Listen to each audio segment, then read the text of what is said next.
নমস্কাৰ আপোনালোক সকলোকে মোৰ ইউটিউব চেনেল আসাম এক্সাম কৰ্ণাৰলৈ স্বাগতম জনাইছোঁ। এছইডি ডিলেটৰ ৰিজাল্ট যেহেতু 27 তাৰিখে দিব, তাৰ আগতে মই আপোনালোকক যোৱা বছৰ ৰাউণ্ড 1ৰ যিখন কাট অফ লিষ্ট আছিলে সেই কাট অফ লিষ্টখন দেখুৱাই দিওঁ, যাতে আপোনালোকে গম পাব যে কিমান এটা মাৰ্কছ পালে আপোনালোকৰ চিট পোৱাৰ চান্স আছে ৰাউণ্ড 1ত। গতিকে তেনেকুৱা তিনিখন কাট অফ লিষ্ট পাব্লিছ কৰি ৰাউণ্ড 1, ৰাউণ্ড 2, ৰাউণ্ড 3লৈকে। গতিকে মই আপোনালোকক দেখুৱাই দিম তিনিখনে, কিন্তু আজি মই প্ৰথম আপোনালোকক ৰাউণ্ড 1খনে দেখুৱাম, যাতে আপোনালোকে ৰাউণ্ড 1ৰ ৰিজাল্টৰ কাৰণে গম পায় যে আপুনি কিমান এটা মাৰ্কছ পালে আপোনালোকে এডমিশ্যন পাব পাৰে। যিহেতু 27 তাৰিখে ৰিজাল্ট দিব, সেইদিনা আপোনালোকৰ ডিষ্ট্ৰিক্ট ৱাইজ মেৰিট লিষ্টসমূহ দিয়া হ'ব, তাৰপিছত আপোনালোকৰ অনলাইন কাউন্সেলিং হ'ব, তাৰপিছত আপোনালোকৰ যি কেটেগৰী আছে সেই কেটেগৰী ৱাইজ আপোনালোকৰ ৰিজাল্ট দিয়া হ'ব।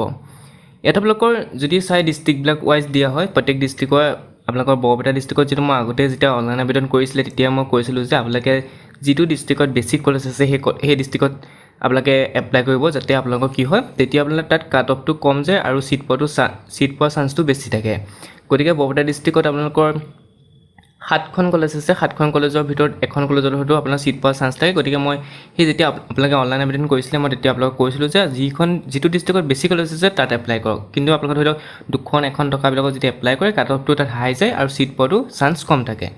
বৰপেটা ডিষ্ট্ৰিক্টত যদি চাই আপোনালোকে আনৰিজাৰ্ভৰ ক্ষেত্ৰত ছায়েন্সৰ 57, 57, 55, 58, 51, 54, 51 এনেকৈয়ে আপোনালোকৰ ৰাউণ্ড 1ত গৈছিলে। অ' বি চি ক্ষেত্ৰত 49, 48, 46, 47, 45, 40, 38 তেনেকৈ আপোনালোকৰ ছায়েন্সৰ ক্ষেত্ৰত। তাৰপিছত আৰ্টছৰ ক্ষেত্ৰত যদি চাই 51, 47, 46, 47, 42, 40, 40কৈ আপোনালোকৰ কাট অফ গ্ৰেডিং গৈছিলে।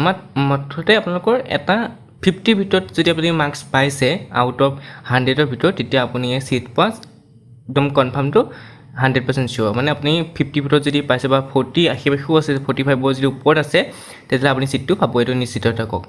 তেনেকৈ আপুনি বাকী ডিষ্ট্ৰিক্ট যদি চাই, তেনেকৈ বঙাইগাঁও ডিষ্ট্ৰিক্টত 2খন আছে, ইয়াত কাট অফটো হাই যাবই। মই আগতে কৈছোঁ যে য'ত কম থাকে তাত হাই কাট অফ যায়। দেখিছে আপোনালোকৰ ছায়েন্সৰ ক্ষেত্ৰত আনৰিজাৰ্ভৰ 60 গৈছে, অৰ্থাৎ 100 ভিতৰত যিজনে 60 পাইছে তেওঁহে চিট পাইছে। অ' বি চি ক্ষেত্ৰত 54, নৰ্মেল স্কুল বঙাইগাঁৱত 59, তেনেকৈ 56, তাৰপিছত এছ টি প্লেনৰ 56, তেনেকৈ আপোনালোকৰ আৰ্টছৰ ক্ষেত্ৰত আনৰিজাৰ্ভৰ 50, 49, অ' বি চি 43, 42কৈ গৈছে। তাৰপিছত আহিলে আপোনালোকৰ কাছাৰ ডিষ্ট্ৰিক্টতো ছেইম, আপোনালোকৰ মুঠতে 50 ওপৰত এটা মাৰ্কছ থাকিব লাগিব ৰাউণ্ড 1ৰ কাৰণে। তাৰপিছত আহিলে আপোনালোকৰ দৰং ডিষ্ট্ৰিক্টৰ দেখিছে 58, 63লৈকে গৈছে, দেখিছে 63 পোৱাজনহে পাইছে, দেখিছে অৰ্থাৎ ৰেংক 11লৈকে দিয়া হৈছে। এইখিনি যে আপোনালোকে দেখিছে ৰেংক 22, ৰেংক 11, সেই ৰেংক 22লৈকে চিট দিয়া হৈছে আনৰিজাৰ্ভত, আৰু ৰেংক 11লৈকে চিট দিয়া হৈছে আপোনালোকৰ বি টি চি দলগাঁৱত। গতিকে তেনেকৈ আপোনালোকে চাব লাগিব, সেইখিনি তেনেকৈ দিয়া হৈছে।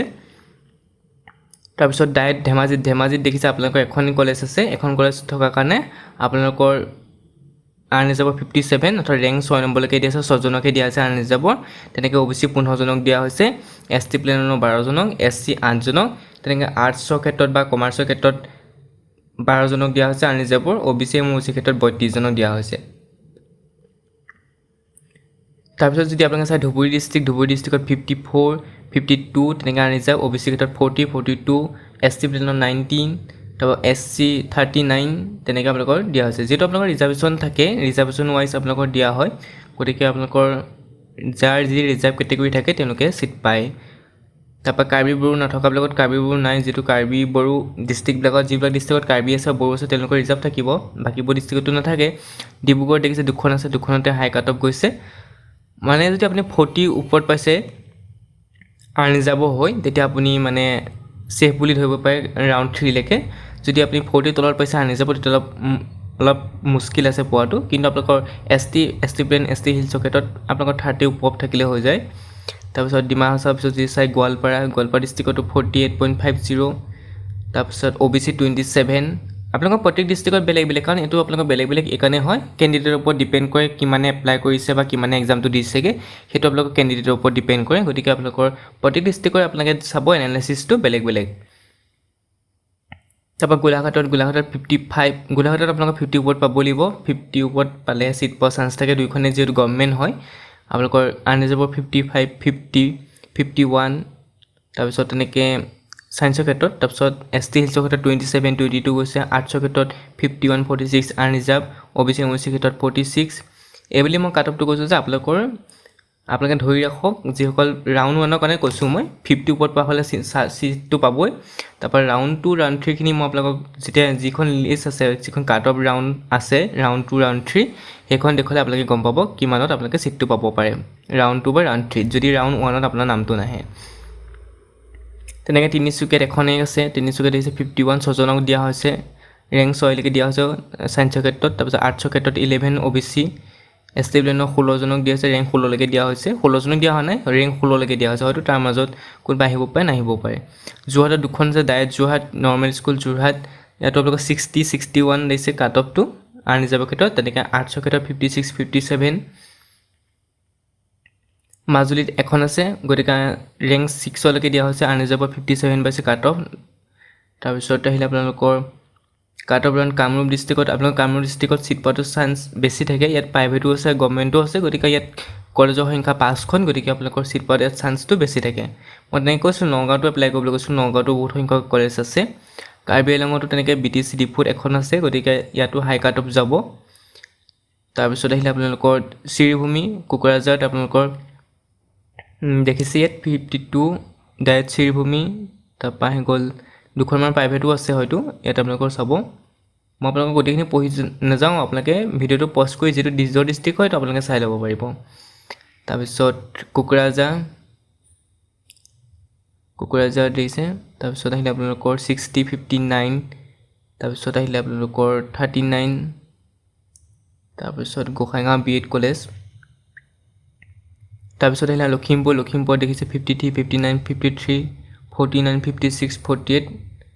এইবোৰ আপোনালোকে চাব নিজৰ কেটেগৰীটো, তেতিয়া আপোনালোকে গম পাব কিমানলৈকে চিট দিয়া হৈছে। তাৰপিছত Morigaon diet Morigaon, college of education Morigaon, গতিকে এইখিনি চাব মৰিগাঁৱৰ কাৰণে। তাৰপিছত আহিলে আপোনালোকৰ নগাঁৱত বহুত কলেজ আছে, মই কৈছিলোঁ যে 7খন কলেজ নগাঁৱতো আছে, নগাঁৱত গ'লে চিট পোৱাটো চান্স বেছি থাকে। ইয়াত প্ৰাইভেটো আছে, তাৰপিছত আপোনালোকৰ গভৰ্ণমেণ্টো আছে, গতিকে আপোনালোকে চাব পাৰে। ইয়াত 4খন আপোনালোকৰ গভৰ্ণমেণ্ট আছে আৰু 3খন হয়তো আপোনালোকৰ প্ৰাইভেট। তাৰপিছত নলবাৰীত আপোনাৰ 2খন গভৰ্ণমেণ্ট, এখন প্ৰাইভেট হয়তো। আপোনালোকে চাব নলবাৰীটো 62 65লৈকে গৈছে দেখিছে আপোনালোকৰ কাট অফ আউট অফ 100ৰ ভিতৰত। এইটো পৰীক্ষা কোনে ভাল কৰিছে সেইটো ডিপেণ্ড কৰিব। যদি ধৰি লওক যিজন কেণ্ডিডেট প্ৰথম ৰেংক আহিব তেওঁ যদি আৰু বহুত মাৰ্কছ কৰিছে, বাকীখিনি কথা আপোনালোকে গম পায়, মাৰ্কছটো কমি যাব বাকীবিলাকৰ, মানে হাই কাট অফ গুচি যাব। যদি আউট অফ 100ৰ ভিতৰত যদি প্ৰথম পৰ্যায়ত যদি 60 পায় তেতিয়া আপোনালোকৰ চান্স থাকে যিসকলে ল' মাৰ্কছ পাইছে। যদি কোনোবাই যদি আউট অফ 100ৰ ভিতৰত 80 পাইছে তেতিয়া চান্সটো আপোনালোকৰ কমি আহে।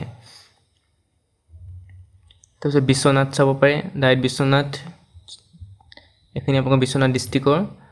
তাৰপিছত আহিলে আপোনালোকৰ বিশ্বনাথ নাই, গতিকে মই আপোনালোকক এইখিনি জনাই দিলোঁ। এইখিনি ৰাউণ্ড 1ৰ কাট অফ। তাৰপিছত ইয়াৰ পিছৰ ভিডিঅ'টোত মই আপোনালোকক ৰাউণ্ড 2 আৰু ৰাউণ্ড 3 কাট অফখিনি একেটা ভিডিঅ'তে আপোনালোকক মই দেখুৱাই দিম।